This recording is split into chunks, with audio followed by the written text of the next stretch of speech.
इस कार्यक्रम के पुण्यार्चक हैं वंडर सीमेंट। फर्क नजर आएगा। भगवान पार्श्वनाथ धाम ट्रस्ट। भगवान पार्श्वनाथ धाम ट्रस्ट के अंतर्गत बनने वाले माता पद्मावती के मंदिर के भव्य निर्माण में अपनी चंचला लक्ष्मी का उपयोग कर महान पुण्य का अर्जन करें।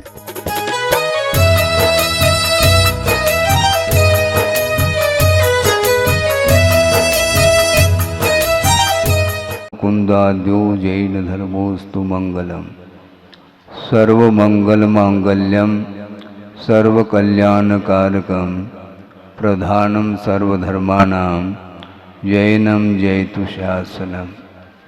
अहिंसा परमो धर्म की महावीर भगवान की प्रातः स्मरणीय परम पूजाचार्य गुरुवर श्री विद्यासागर जी मुनि महाराज की जय।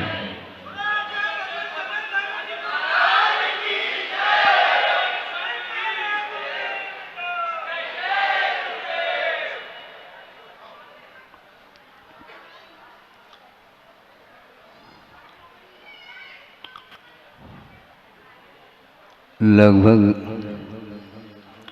1.5 महीना हो गया होगा है। हाँ, 1.5 महीने से लगातार यहाँ पर आप लोग प्रवचन की अपेक्षा अथवा तत्व चर्चा को सुनते हुए धर्म ध्यान के साथ समय को व्यतीत किया है। इसी प्रकार जो भी अपना शेष जीवन है वह जीवन भी धर्म ध्यान के साथ व्यतीत हो, इसमें निरंतर पुरुषार्थ करते रहना चाहिए। क्योंकि मन के माध्यम से ही परिणामों में उज्ज्वलता निर्मलता आती है और मन के माध्यम से ही कालुष परिणाम भी उत्पन्न होते रहते हैं। मन में जो कलुषता आती है उसमें अलग निमित्त होता है जो कि वह आश्रव के लिए कारण माना जाता है। मन वचन काय की जो प्रवृत्ति चेष्टाएं होती हैं, यदि वो चेष्टाएं हैं अशुभात्मक होती हैं तो उसके माध्यम से मन में कलुषता आती है, उसके माध्यम से पाप का अर्जन होता है और शुभ चेष्टाओं के माध्यम से पुण्य का संचय होता है। हमें मात्र पुण्य का संचय नहीं करना, इसलिए कहा जा रहा है पुण्य का संचय कषाय की मंदता के कारण होता रहता है, वह इतना महत्वपूर्ण नहीं है। किंतु विषयों की आकांक्षा से ऊपर उठ करके जो निधान के अभाव में जो पुण्य संचित होता है वह पुण्यान बंदी पुण्य माना जाता है। वह परंपरा से मोक्ष के लिए कारण सिद्ध होता है और उसके माध्यम से ही गुणस्थान का विकास भी होता है और कर्मों का आश्रव भी भूमिका के अनुरूप होता रहता है, निर्जरा भी होती रहती है। पाप कर्म की निर्जरा और पुण्य का संचय ये दोनों जो होते हैं वे विषयों की आकांक्षा से जब हम ऊपर उठ करके प्रभु की अथवा गुरु की आराधना करते हैं तो उसके माध्यम से ये परिणाम सामने आता है। गुरुदेव ने एक बार प्रसंग के अनुरूप कहा था कि परिणाम के 2 अर्थ हुआ करते हैं।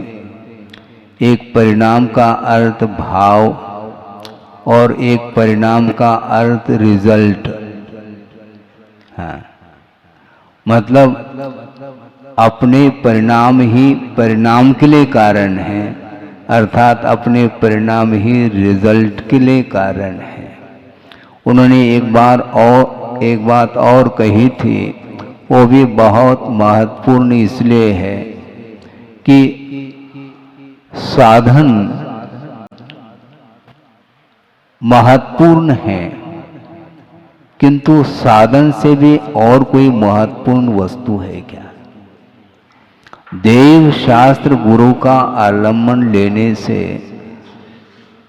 आत्मा की उन्नति होती है, उत्थान होता है। लेकिन देव गुरु शास्त्र का आलम्बन लेते हुए भी यदि उद्देश्य कर्मक्षय को लेकर के यदि है, तो वो सारे साधन आपके लिए विकास के लिए शुद्ध होते हैं।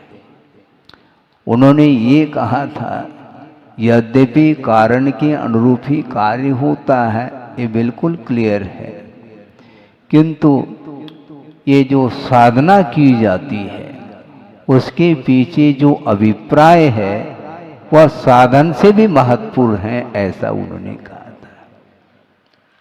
किमर्थम, ये कार्य हम जो कर रहे हैं, धार्मिक जो क्रियाएं हम कर रहे हैं, उसके पीछे हमारा उद्देश्य क्या होना चाहिए?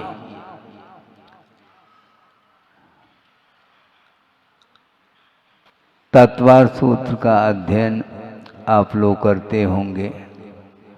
मंगलाचरण के रूप में जो पंक्ति दी है उसमें मोक्ष मार्ग के नेता को नमस्कार किया गया है, जो कि कर्मरूपी पर्वतों को भेदने वाले हैं, अथवा जिन्होंने भेद दिया है और विश्व के समस्त तत्वों की ज्ञाता हैं, ऐसे मोक्ष मार्ग के नेता को मैं नमस्कार करता हूँ। किंतु अंतिम चरण में प्रयोजन उस चरण में बताया जा रहा है, मैं भगवान की वंदना करूं तो क्यों करूं? उनकी वंदना करने से लाभ क्या है? उन्हें हम क्यों वंदना करें? उनकी पूजन अर्चन की बात हम क्यों करें? उनकी स्तुति क्यों करें? यह महत्वपूर्ण है, करना मात्र महत्वपूर्ण नहीं, क्योंकि अतीत अनंत काल व्यतीत हुआ है। कई बार इस प्रकार के मोक्ष मार्ग के साधनों को उपलब्ध किया होगा। अपने ही परिणामों को पवित्र बनाते हुए अनेक प्रकार के जो मोक्ष मार्ग संबंधी जो साधन सामग्री हैं, उनको उपलब्ध करने के उपरांत भी अभी तक इस धरती पर हम घूम रहे हैं। इसके पीछे कारण क्या है?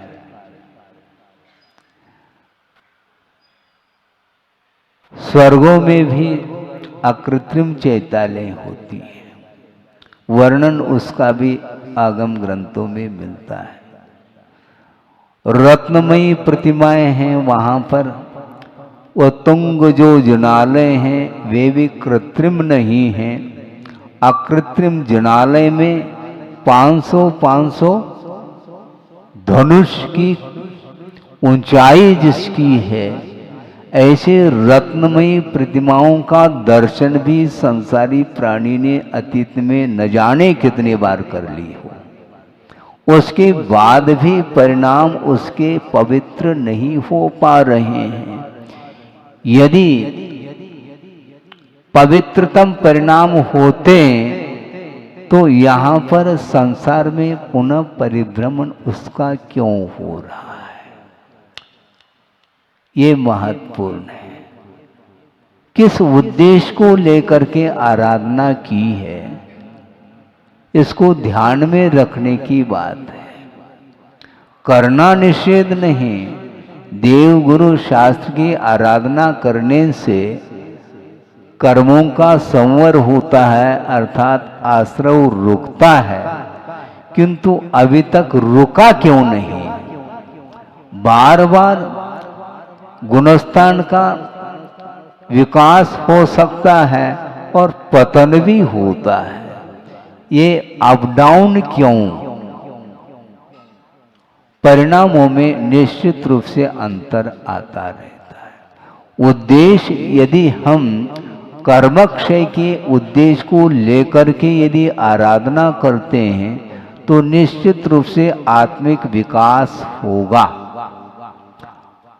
आत्मिक शांति मिलेगी। किंतु आत्मिक शांति के साथ जो व्यक्ति मानसिक और शारीरिक शांति को भी चाहता है, फिर वह आत्मिक शांति को प्राप्त नहीं कर पाएगा। मानसिक शांति भी अलग है, मानसिक सुख अलग है, शारीरिक सुख अलग है। देवों में या देवगति में चतुर्निकाय देव हैं और उनमें किसी भी प्रकार से शारीरिक दुख उत्पन्न नहीं होता, वहां पर कोई रोग इत्यादि नहीं होते, वहां पर कवलाहार भी नहीं है, केवल मानसिक आहार वो भी प्रतिदिन नहीं है। इसके बाद भी मानसिक दुख उन्हें इतना होता है, जो हीन जाति के देव होते हैं वे हमेशा संक्लेश का अनुभव करते हैं। हमेशा का अर्थ बाहुल्यता को लेकर के कहा जा रहा है। सौधर्म इंद्र है और सौधर्म इंद्र के अधीनस्थ कितने देव हैं? असंख्यात देव देवांगनाएं हैं। उन्हें जो सुख उत्पन्न हो रहा है और सौधर्म इंद्र के साथ तुलना करेंगे तो मेरे ख्याल से बूंद के बराबर सुख का अनुभव हो रहा है। इतना सुख सौधर्म इंद्र को मिल रहा है, ये क्यों? पूछो अपने आप को थोड़ा सा। उन्हें इंद्र पद क्यों मिला और बाकी सारे सारे देव पर्याय को प्राप्त करते हुए भी ये हीनता का अनुभव, दीनता का अनुभव क्यों कर रहे हैं? ये कर्म का ही एकमात्र परिणाम है, रिजल्ट है। अतीत में जो पेपर लिखा था वह रिजल्ट सामने आ रहा है। अवधिज्ञान आदि के माध्यम से भी ये बात स्पष्ट हो जाती है उन्हें कि देखो हमने भी साधना की है और इन्होंने भी साधना की है, किंतु इनकी साधना का और हमारी साधना का आपस में यदि तुलना करते हैं तो जमीन आसमान का अंतर रिजल्ट को लेकर के मिल रहा है। रत्नत्रय की आराधना जिन्होंने की है, मात्र कर्म क्षय के प्रयोजन को लेकर के जिन्होंने साधना की है, उसके माध्यम से 7 से पुण्य का अर्जन होता है। रत्नत्रय की निरंतर साधना और निर्दोष साधना करते हुए काफी समय व्यतीत किया। बीच में कर्म के उदय के कारण अनेक प्रकार के उपसर्ग भी सहन करने पड़े।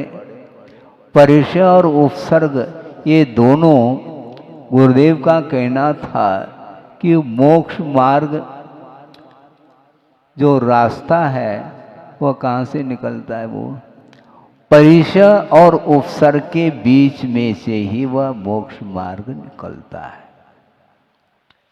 है। क्या करना है? मोक्ष मार्ग पर चलना है महाराज, चलना है तो पहले ये सोच लो, उपसर्ग और परिचय सहन करना पड़ेगा। यदि करने की कैपेसिटी सामर्थ्य हो तो कदम उठाओ, नहीं हो तो जहाँ है वहीं पर रह करके जो साधना कर रहे हैं निरंतर उनकी आराधना करो। जो साधक हैं उनकी आराधना करने से भी भविष्य उज्जवल होता है। स्वयं साधना नहीं कर पा रहा है, किंतु जो साधक हैं उनकी प्रशंसा, उनकी स्तुति, उनकी वंदना, उनकी पूजा आदि के माध्यम से भी वह पुण्य का संचय करता है। तो इसलिए ये जो जितने भी धार्मिक क्रियाएं हैं उसके पीछे उद्देश्य रहता है, लक्ष्य रहता है, जिसको एम बोलते हैं। आप क्या लक्ष्य बनाया आपने, लक्ष्य के अनुरूप परिणाम निकलेगा। कुछ दिन पूर्व में ही यह दृष्टांत सुनाया था और पुनः सुना देता हूँ, क्योंकि बाहर के बहुत सारी जनता यहाँ पर एकत्रित हुई है, कि वह रावण है जो कि अर्धचक्री है वो। हाँ, उसके पास भी वैभव है, वैभव की कोई कमी नहीं है। सुना था हमने कि रावण के पास कितनी रानियां हैं? 18,000 सुन रहे हैं, हो सकता है। तो 18,000 रानी एक से एक सुंदर है, अप्सरा को मात कर रही होगी, इसके बाद भी आसक्ति बनी हुई है, विषयासक्ति, और उसकी दृष्टि किस ओर जा रही है? सीता की ओर उसकी दृष्टि है। इससे और कौन सा निकृष्टतम परिणाम होगा जो अधोगति का पात्र बन रहा है जिन परिणामों के द्वारा? सोचो, विचार करो। और वह शांतिनाथ जनालय में जाकर के, हमने सुना था कई बार गुरुदेव के मुख से, और शांतिनाथ भगवान के जनालय में जाकर के स्फटिक मणि हाथ में ले रखा है, माला स्फटिक मणि की, और शांतिनाथाय नमः इस प्रकार मंत्र का जाप कर रहा है। इस जाप के माध्यम से पुण्य का संचय हो रहा होगा महाराज। हाँ ठीक है, हमने पहले ही कहा था पुण्य का संचय बहुत बड़ी बात नहीं है, किंतु शांतिनाथ भगवान का जाप करते हुए भी उसका उद्देश्य क्या है, यह महत्वपूर्ण है। जाप क्यों कर रहे हो, क्या चाहते हो? जाप कर क्यों रहे हैं आप? भावों में पवित्रता होगी, आप कह सकते हैं, रिजल्ट सामने आने वाला, ये ध्यान रखो। शांतिनाथाय नमः इस प्रकार जाप करते हुए भी उसका इंटेंशन जो है वो क्या है? अब ध्यान से सुने कि बहुरूपिणी विद्या को शुद्ध करने के लिए वह जाप कर रहा है। और बहुरूपिणी विद्या को शुद्ध करके करना क्या है?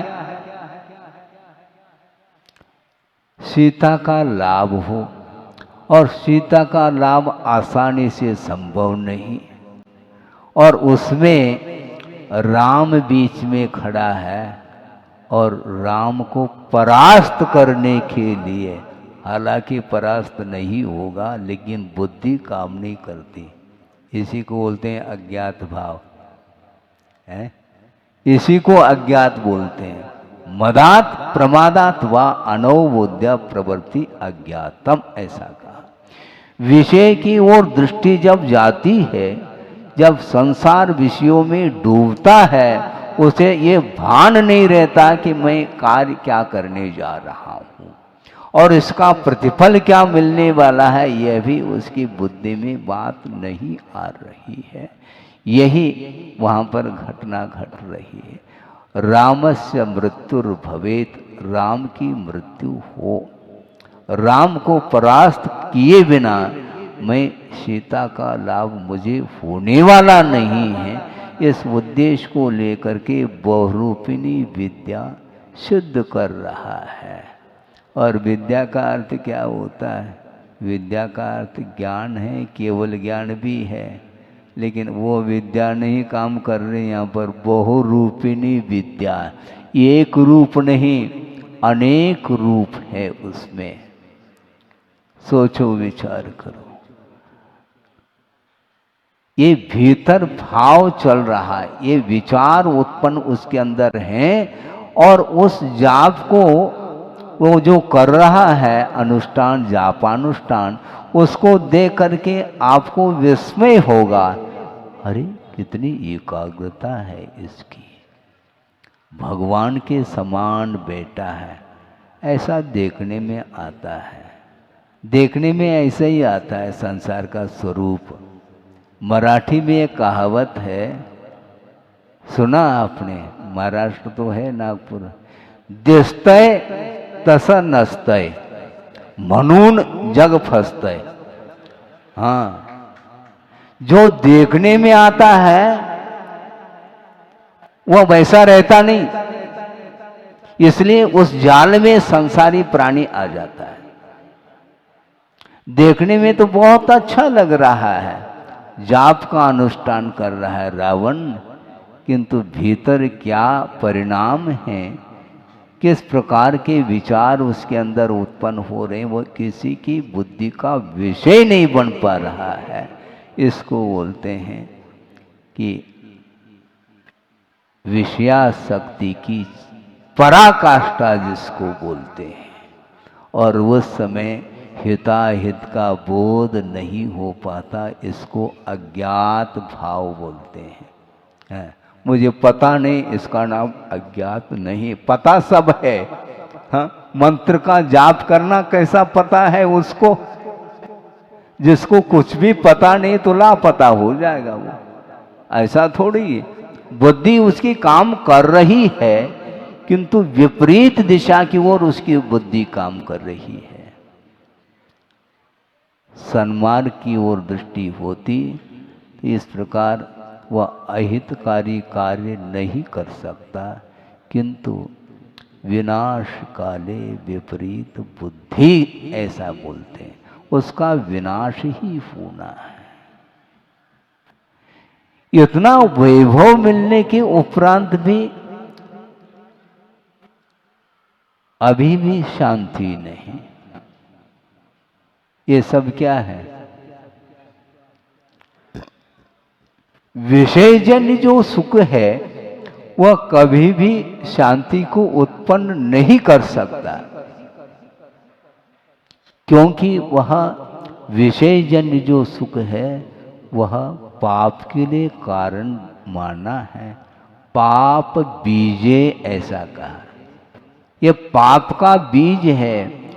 पंचेंद्रिय के विषयों से उत्पन्न होने वाला जो सुख है वह भले क्षणिक सुख हो, किंतु परमार्थ दृष्टि से देखेंगे तो वह सुखाभास है, दुख रूप है। ये कहा है ध्यान हो तो, लेकिन ध्यान जाता नहीं। इसीलिए ये तृष्णा जो है ये कभी शांत नहीं होती। ये आशा, ये अनंत आशा है। अनंतानंदी उदय के साथ जो आशा पलती है उसका कोई अंत नहीं। ये भ्रांति है, ये मोह है। आत्मिक शांति को प्राप्त करना चाहो, ये विषय जन्य जो सुख है उसको ओम शांति साइड में रखो उसको, और आत्मिक शांति को प्राप्त करने के लिए निरंतर पंच परमेष्टि की आराधना करो। और किस उद्देश्य को लेकर के? मुझे और कुछ भी प्राप्त नहीं करना, केवल तद्गुण लब्धये अहम वंदे, ये भाव होना चाहिए।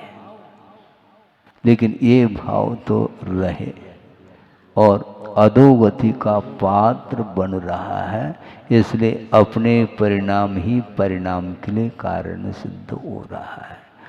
दूसरा कोई कुछ नहीं कर सकता। इस जीव के पतन में बहिरंग कारण कुछ भी हो सकता है, लेकिन अंतरंग कारण हमेशा बलवान हुआ करता है।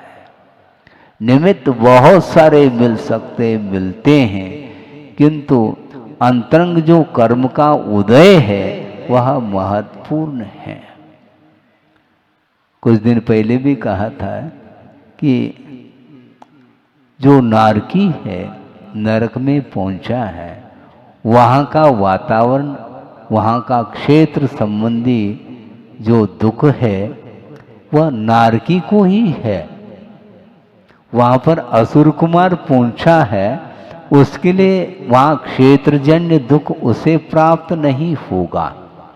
उसी परिसर में है, वो सामने है, खड़ा है, जहाँ पर नारकी है, उसी स्थान पर, उसी धरती पर पहुंचा है, लेकिन उसके लिए कोई दुख नहीं होगा, क्योंकि अंतरंग में देवगति नाम कर्म का उदय चल रहा है, देव आयु का उदय चल रहा है। इसलिए वहाँ का क्षेत्रीय वातावरण उसके लिए दुख के लिए कारण नहीं बन सकता। ऐसे स्पष्ट है, बाहरी जितने भी निमित्तभूत सामग्री हैं ये अलग विषय है, किंतु अंतरंग में यदि तीव्र पाप कर्म का उदय चल रहा है तो वह वातावरण उसी प्रकार का होगा। उसका तीव्र पुण्य कर्म का उदय जिसका चल रहा है, उसका घात किसी के द्वारा नहीं होगा।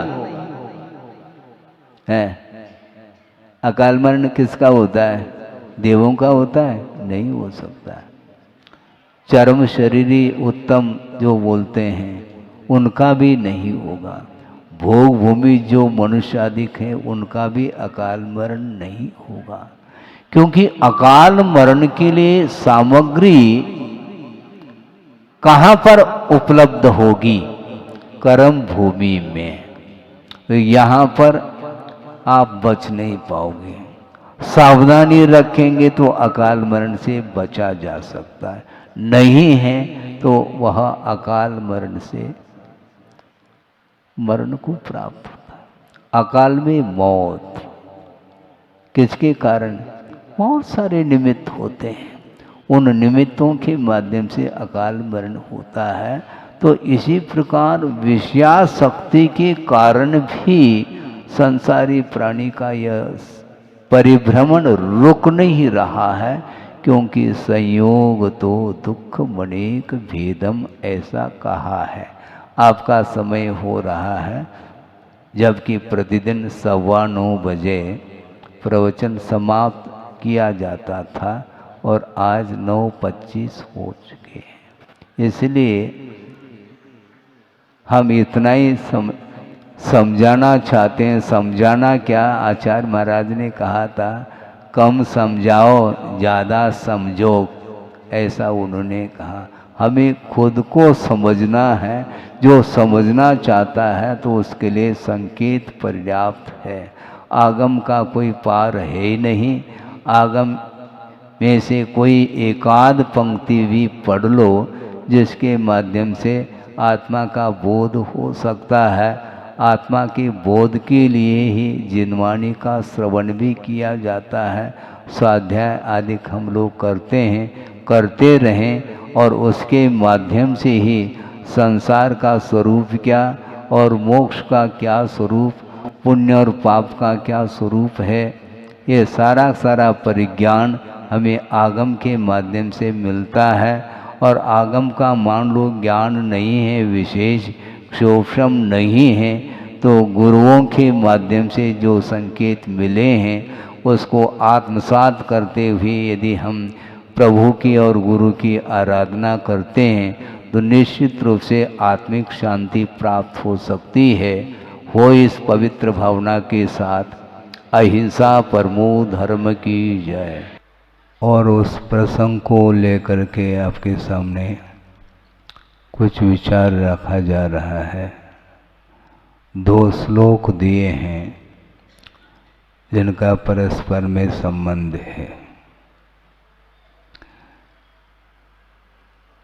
मोह तिमिराप हरणे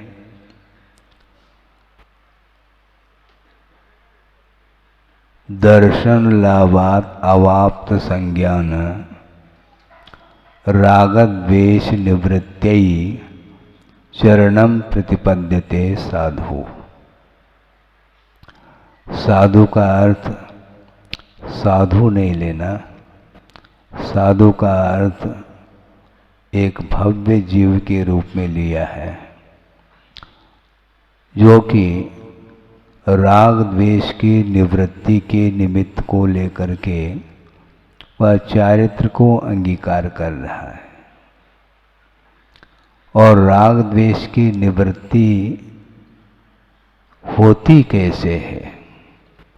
मोह रूपी तिमिर का अपहरण होने के पश्चात जिन्हें सम्यक्त्व का लाभ हुआ है और सम्यक्त्व के लाभ से जिन्होंने सम्यक ज्ञान को उपलब्ध कर लिया है, ऐसा जो भव्य जीव है वह राग द्वेष की निवृत्ति के लिए चारित्र को स्वीकारता है। मोह रूपी तिमिर का अर्थ यहाँ पर संपूर्ण मोह को नहीं लिया, किंतु सम्यक दर्शन के घातक जो कर्म है, दर्शन मोह और अनंतानुबंधी कषाय, यही तिमिर हो गया। इसके अपहरण होने पर जिन्हें सम्यक्त्व का लाभ हुआ। अब सोचो,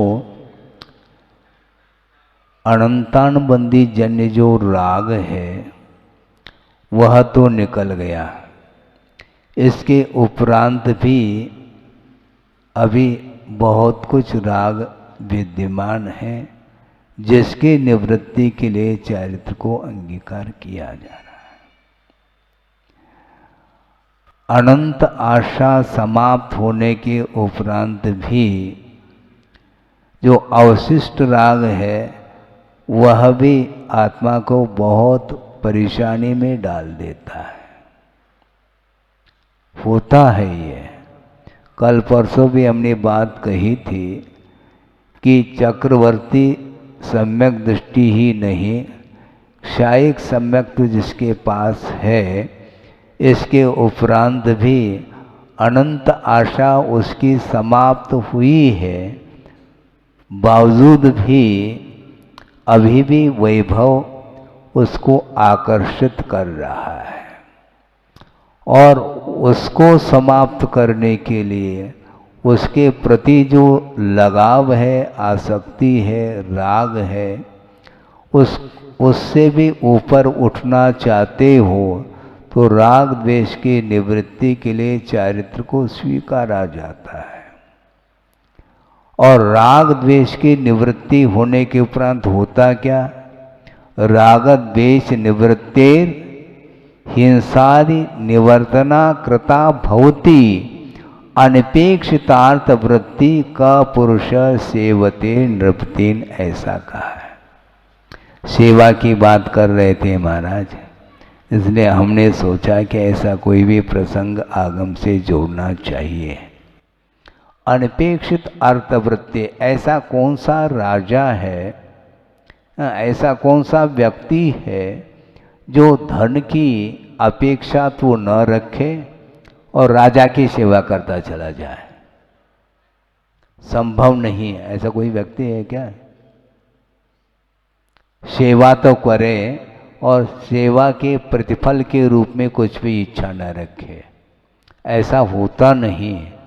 इसलिए राग द्वेष की निवृत्ति यदि हुई है तो निश्चित रूप से चारित्र को अंगीकार करने की सार्थकता सिद्ध होती है।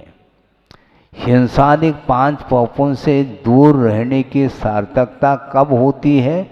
जब राग द्वेष की निवृत्ति होती है। तो नहीं है तो वह चारित्र ओसे ही माना जाता है।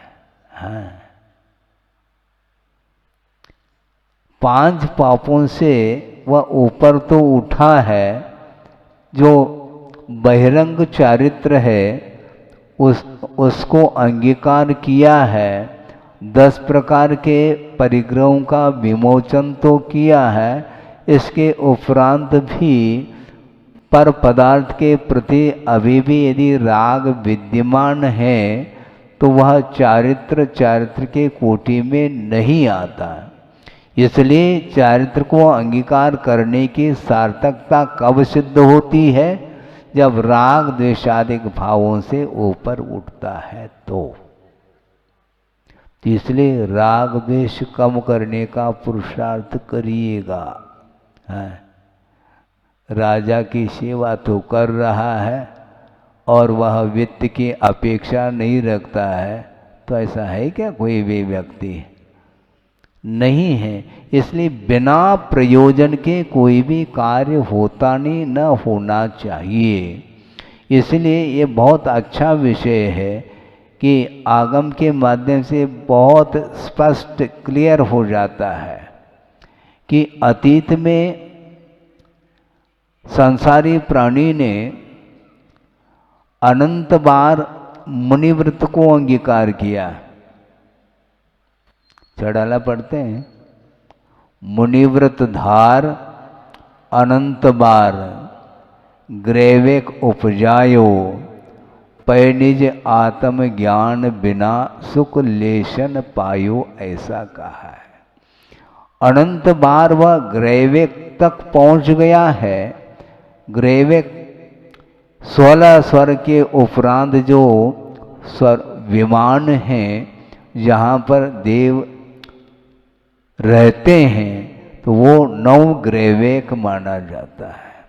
और 9 ग्रेवेक को वहाँ की ऊंचाई को छूने के लिए बिना जिनलिंग को धारण किए वहाँ तक पहुँच ही नहीं सकते। तो इस प्रकार अनंत बार जिनलिंग को अंगीकार करने के उपरांत भी आत्मा का ज्ञान नहीं हुआ। भारी समस्या खड़ी हो गई। 1 बार 2 बार हो तो फिर भी ठीक है, अनंत बार इस जिनलिंग को अंगीकार किया। जिनलिंग का अर्थ ये है, जिनेन्द्र भगवान ने भी इस दिगंबरत्व को स्वीकारा है। उस प्रकार के दिगंबरत्व को स्वीकार करने के उपरांत भी आत्मा का ज्ञान नहीं हुआ है। तो आत्मा का ज्ञान होता कैसे? बिना परिग्रह का विमोचन किए अंतरंग परिग्रह समाप्त नहीं हो सकते। अंतरंग जो परिग्रह है वे क्रोध, मान, माया, लोभ, राग, द्वेष इत्यादि जो कालुष्य परिणाम हैं, ये अंतरंग परिग्रह माने जाते हैं। इनका अभाव होना अत्यंत अनिवार्य सिद्ध होता है। तो महाराज, जब जनलिंग करने के उपरांत भी आत्मा का ज्ञान नहीं हो रहा है, इसलिए हम घर में बैठे बैठे पहले राग द्वेष को समाप्त कर लें। तो राग द्वेष घर में ही समाप्त हो जाए, फिर जिनलिंग को अंगीकार करने की आवश्यकता क्या फिर? क्योंकि अंतरंग परिग्रह का अभाव तब होगा जब बहिरंग परिग्रह का विमोचन होता है। एक बहुत अच्छा उदाहरण दिया है बहिरंग और अंतरंग परिग्रह को लेकर के। आपको ज्ञात है कि चावल की खेती होती है? होती है।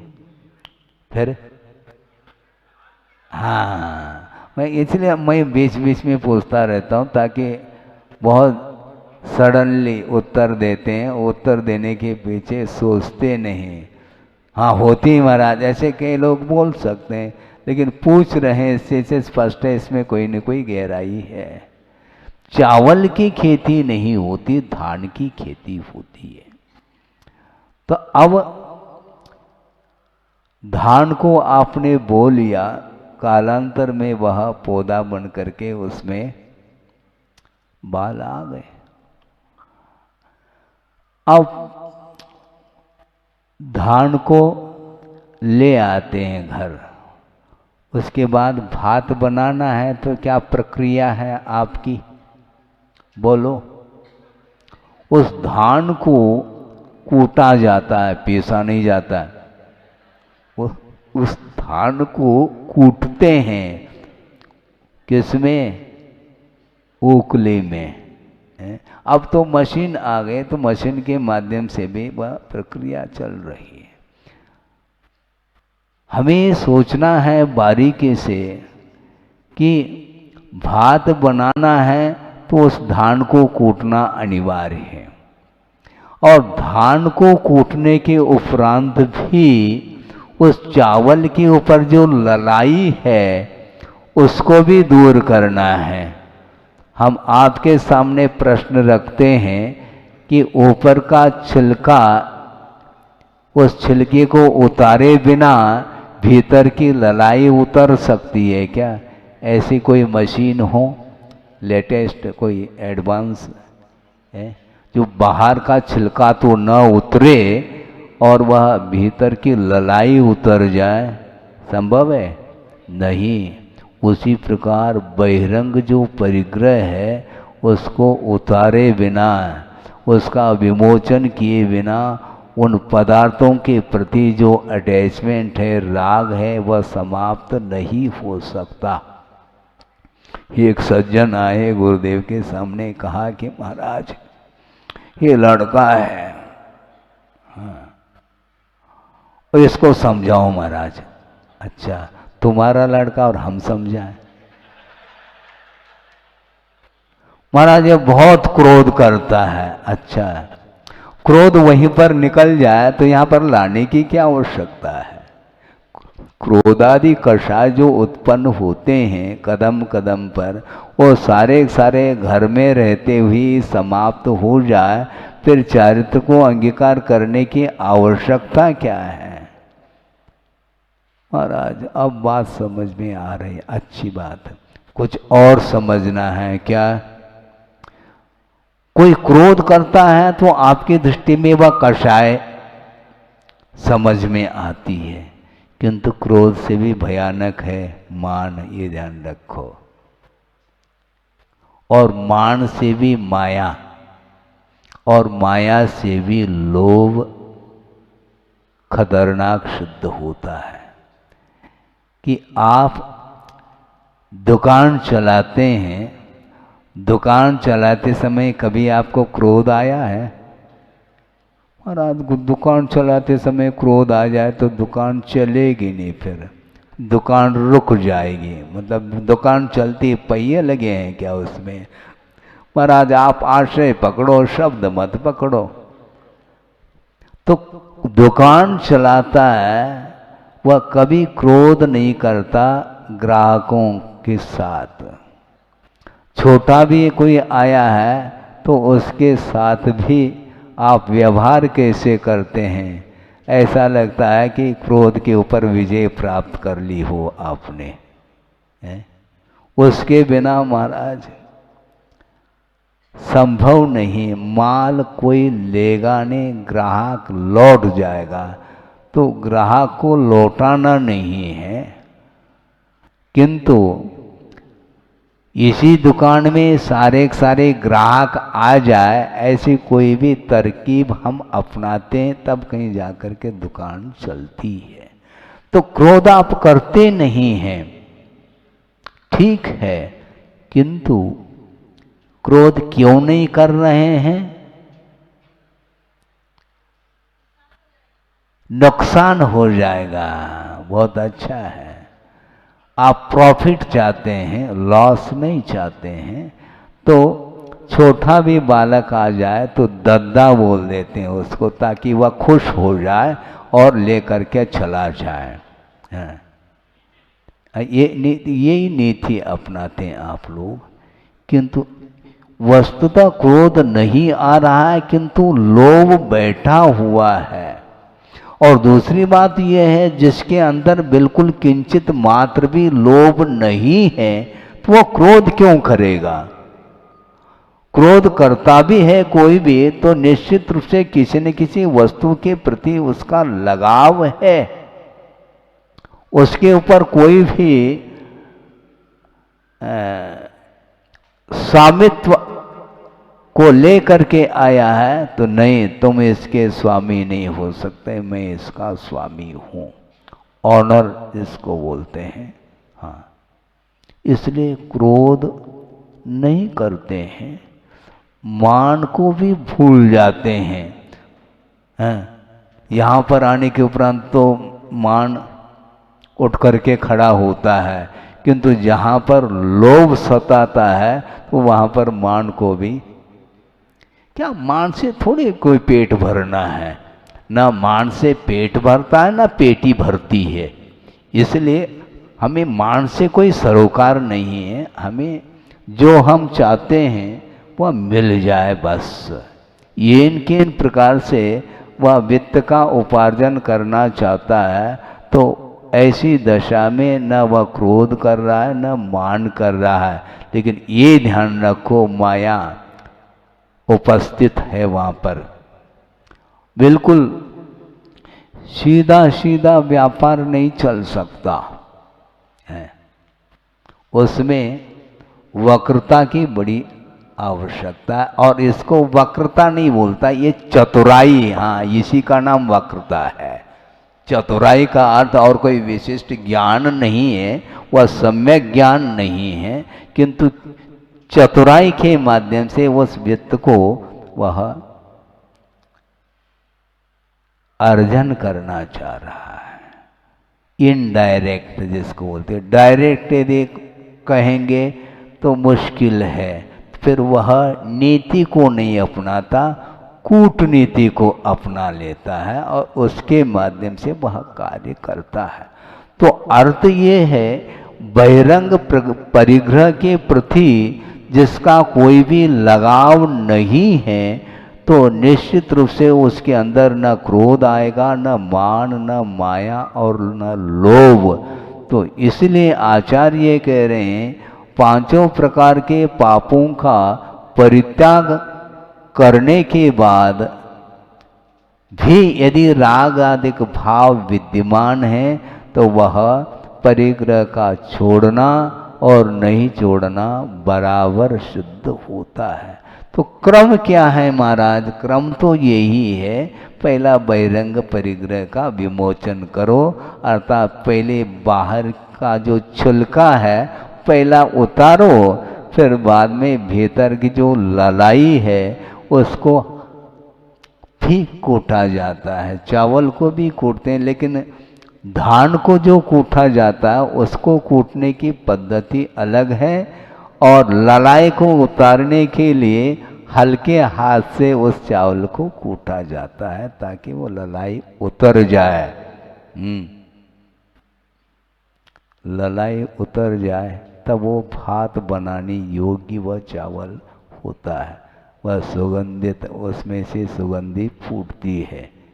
समझ में आ रहा है क्या नहीं?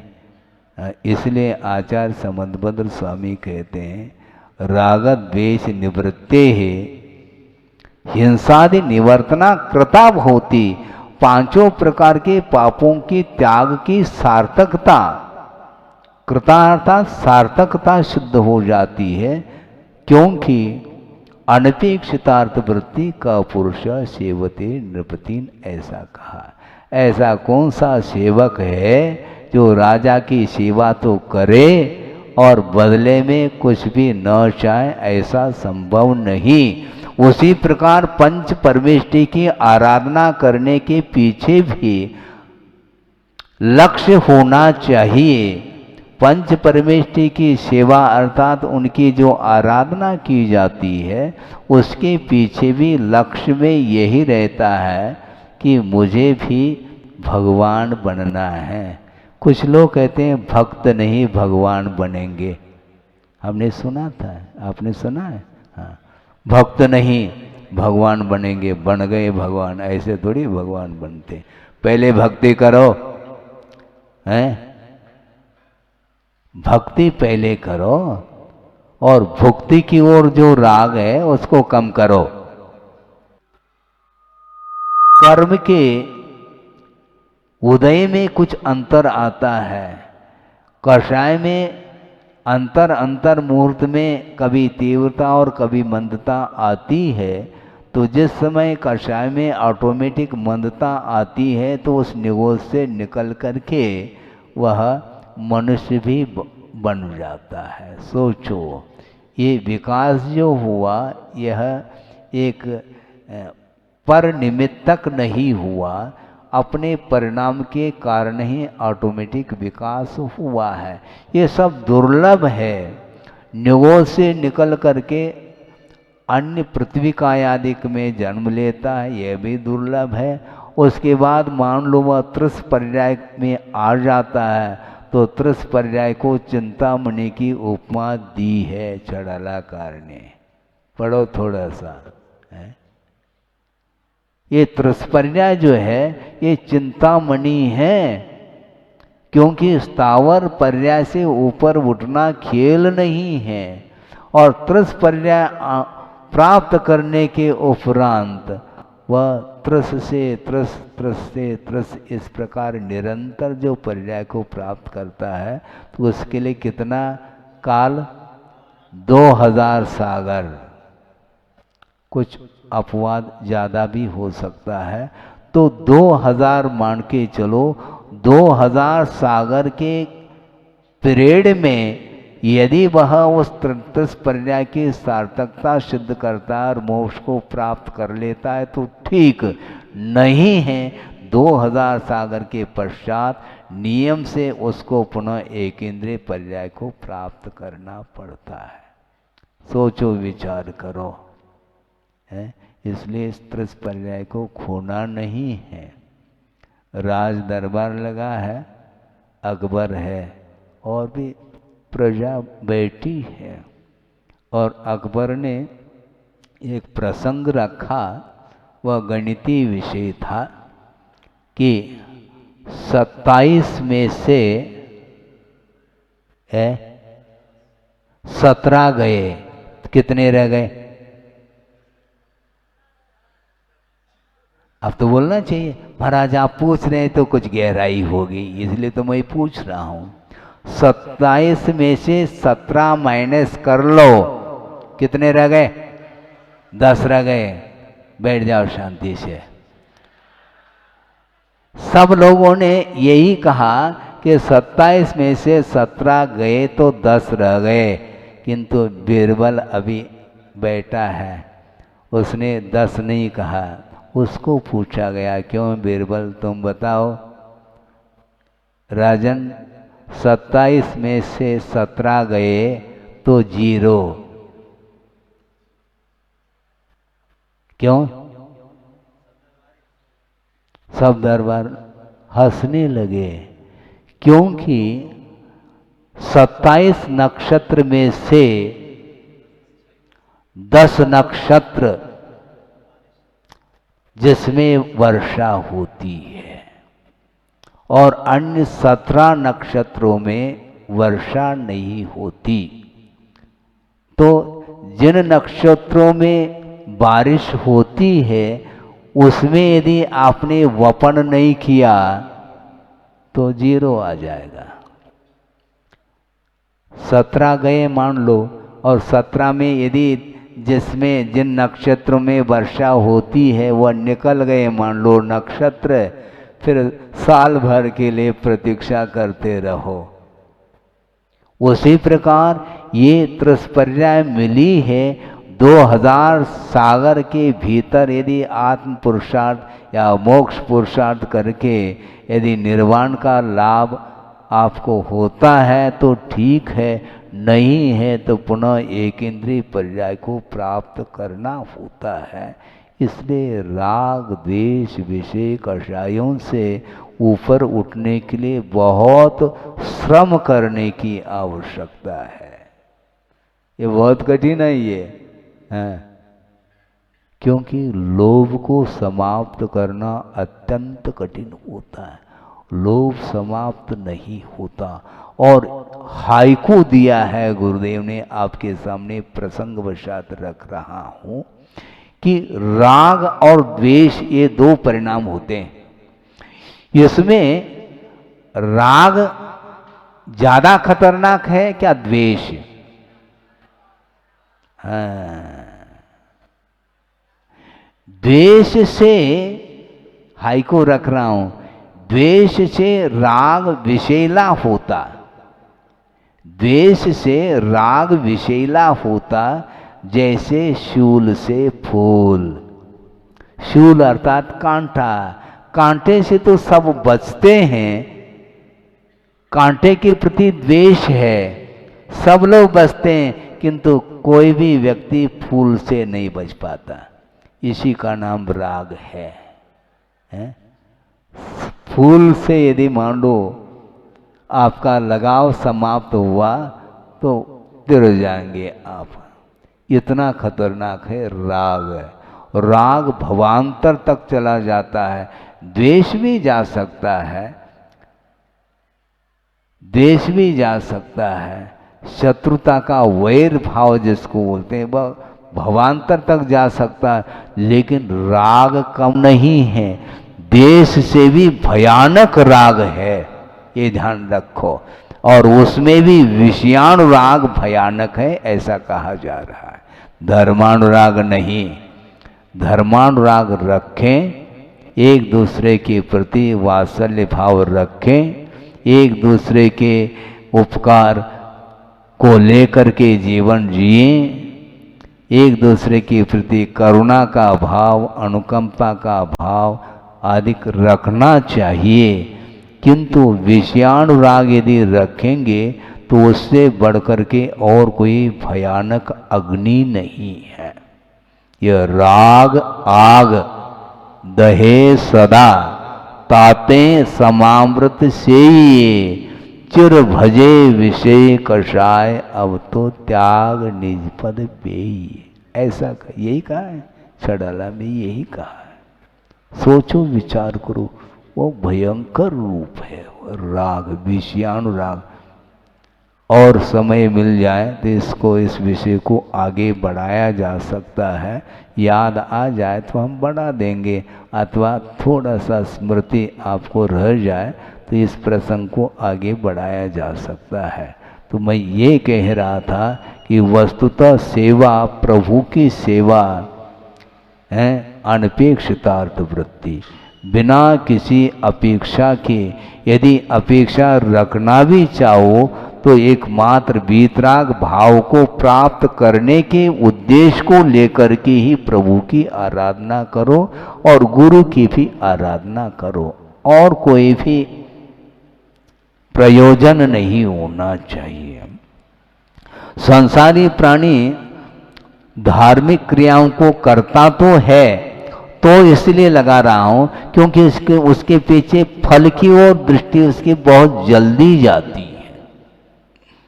महाराज इतना कर रहे हैं, इसका क्या फल मिलेगा? अरे फल क्या मिलेगा? आप जो कर रहे हैं उस समय यदि फल की ओर दृष्टि है तो आपका उपयोग धार्मिक क्रियाओं में है ही नहीं। फल क्यों चाह रहे हैं आप? बल्कि गुरुदेव का ये कहना है, यदि इच्छा रखते हैं फल की तो आपका विश्वास कमजोर है। इसलिए मोक्ष की भी इच्छा नहीं, न स्वर्ग की इच्छा कुछ नहीं है, किंतु वीतराग भाव को प्राप्त करने के लिए राग को कम करने का पुरुषार्थ करेंगे तो निश्चित रूप से आप हल्का महसूस करेंगे। अभी आप भारी महसूस कर रहे हैं, क्यों? परिग्रह का दबाव है, परिग्रह का दबाव है। उस दबाव के कारण आप अपने आप को ऊपर नहीं उठा पा रहे हैं। इसलिए इतना हल्का हो जाए वह आत्मा कि बाहरी परिग्रह को छोड़ने के उपरांत भी जो त्यक्त वस्तु है उनके प्रति भी आकर्षण समाप्त हो जाए, तो अपने आप ही वह आत्मा हल्की होगी। भक्ति तो हम कर रहे हैं किंतु वह निरपेक्ष यदि भक्ति होगी तो वह सेवा के रूप में परिवर्तित होगी। यही इस प्रवचन का सार है। अहिंसा परमो धर्म की जय। इस कार्यक्रम के पुण्यार्चक थे वंडर सीमेंट।